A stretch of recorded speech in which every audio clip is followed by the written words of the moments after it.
As you can see, the Canadian wildflowers. That'd be fun. That'd be more fun if the wildflowers from Canada came down and infiltrated our skies here in Philadelphia. But that's not the case. The wildfires up in Canada have been sending all their smoke to Philadelphia. I first realized they were sending it to Chicago because all of the posts from people in my old-timey Facebook groups on the Cavaliers were complaining, and the Cavaliers canceled one of their shows. Anybody who knows what the heck I'm talking about with Cavaliers, by the way, I found my Godzilla who carries my gears these days. Keep him nice and safe. He eats them. This stays on one of my stands outside. And I'm not sure if the camera's picking it up, but there's some fun screaming going outside. It's all Philadelphia, all Philly, all great. Summertime in Philly, hanging out with Godzilla, eating gears, hiding from smoke. So I say all of this not because I am a health advisor or telling you to stay inside or a weather forecaster telling you what's coming up next.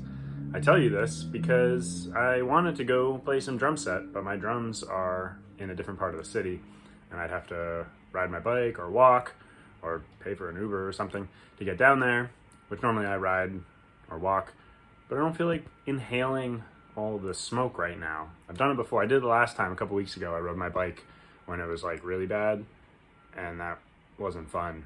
It gave me quite a headache. Should have worn a mask, but I didn't. So I just don't feel like dealing with that right now. So I'm gonna stay inside in my house and play some drums on my practice pad. So that's the whole big point of this conversation we're having here today, is to talk about some stuff you can do on your practice pad. But here's the thing. I don't really know what I'm gonna play or what I'm gonna film. I'm just gonna start drumming and we're gonna figure it out together. You, me, Godzilla here, who apparently has a white gear. Good for him. He did it. Splooey, let's go.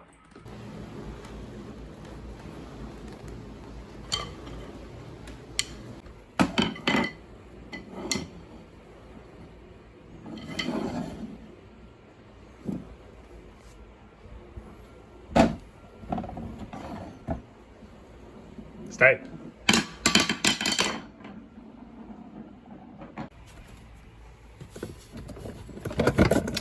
Out of here.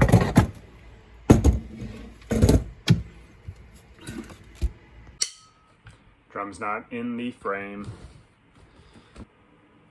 Aha.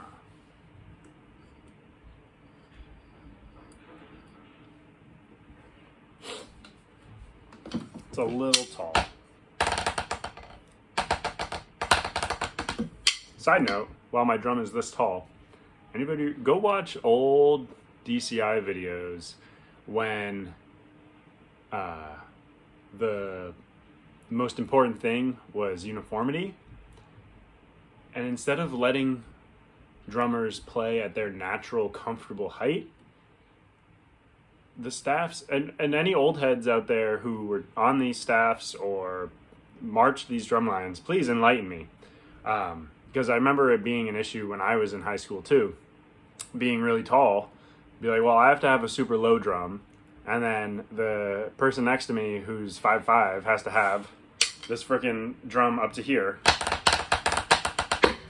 and that way all the drums are even, but yet all our technique is different. The like tall guys like this, the short guys like this. Those are my two thoughts.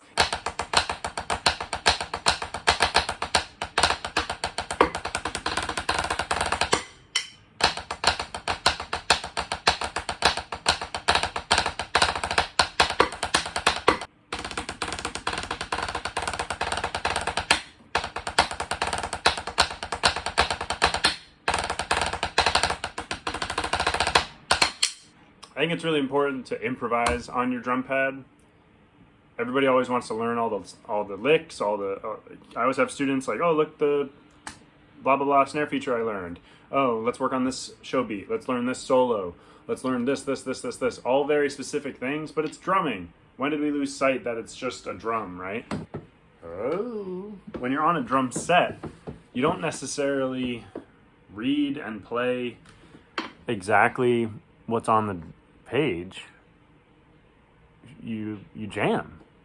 You get with your buds, you play some music, but then also, if you're not with your buds, you just kind of play some grooves. You might work some stuff out of the Riley book or New Breed or syncopation, but for the most part, you probably trade fours with yourself. You play along to some song, maybe work on one specific fill. But on snare drum, a lot of times kids don't do that, and you kids should do that. So I'm just going to do that. I'm going to film it for a while, and then I'm going to edit it all together, and then I'm going to upload it onto YouTube, and we'll see what happens. Because drumming's for fun, right? That was the whole point back in the day, and we want to keep that alive. Get in the frame. There we go.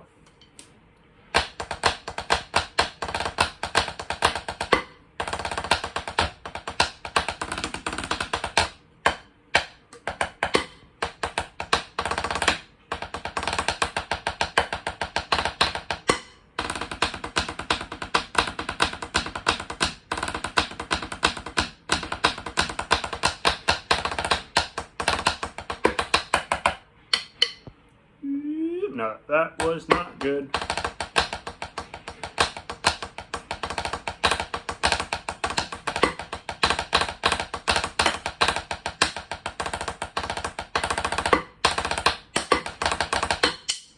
Side note, this is turning into like some weird live vlog. Anybody see any shows yet? Any lots? I saw one Cavalier video, but it was on silent because I was like in public and didn't want to be that guy playing audio from my phone. So I should stop filming right now and go watch that. And then, oh, that's what I did see. I saw BD from a week ago or so. They sound pretty good. So you should go check that out too. Drumline's fun. How are you? How you doing?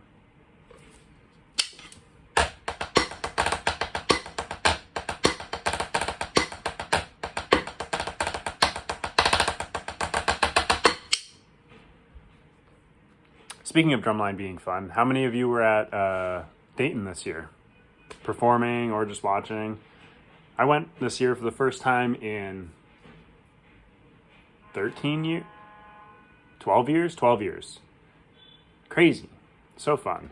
So many good drumlines. Who was your favorite?